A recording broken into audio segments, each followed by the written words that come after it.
বিয়েবাড়ি থেকে বাড়ি ফেরার পথে দুষ্কৃতীদের হামলায় জখম হয়েছিলেন যুবক। আজ উত্তরবঙ্গ মেডিকেল কলেজ ও হাসপাতালে মৃত্যু হয় তার। এদিকে মৃতদেহ এলাকায় পৌঁছাতেই উত্তেজনা সৃষ্টি হলো নকশালবাড়িতে। নকশালবাড়ি থানার সামনে মৃতদেহ রেখে দোষীদের কড়া শাস্তির দাবি জানালেন স্থানীয় বাসিন্দারা।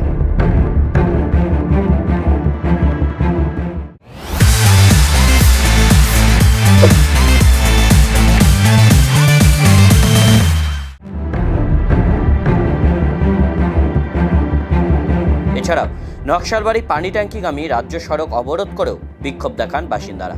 পরবর্তীতে নকশালবাড়ির সিআই সৈকত ভদ্র ঘটনাস্থলে পৌঁছে বিক্ষোভকারীদের বুঝিয়ে পথ অবরোধ তুলে দেন।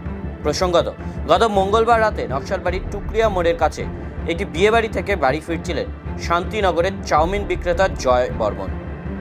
যুবককে একা পেয়ে বেশ কিছু যুবক তার উপর হামলা চালায়। লোহার রড দিয়ে মাথায় হামলা করা হয়। আজ উত্তরবঙ্গ মেডিকেল কলেজ ও হাসপাতালে চিকিৎসাধীন অবস্থায় যুবকের মৃত্যু হয়। ঘটনার তদন্তে নেমে 5 জনকে গ্রেপ্তার করেছে নকশালবাড়ি থানার পুলিশ। ধৃতদের আজ শিলিগুড়ি মহকুমা আদালতে তোলা হয়েছে।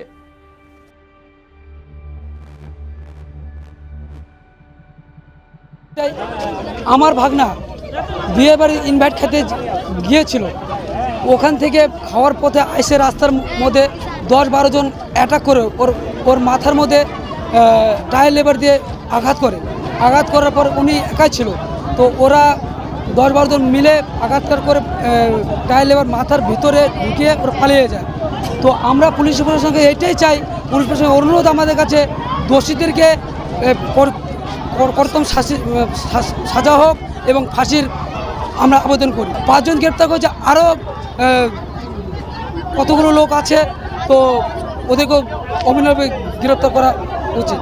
এখন পুলিশের সাথে আমাদের দিদিরা এবং মারা এবং ভাইয়েরা কথা বলছে। এখন আমাদের সবাই এলাকাবাসী সবাই আসছে, আমাদের এখানে থানাতে ঘেরাও হচ্ছে। আমরা এটাই চাচ্ছি, আমাদের ভাই ভাগনা সবাই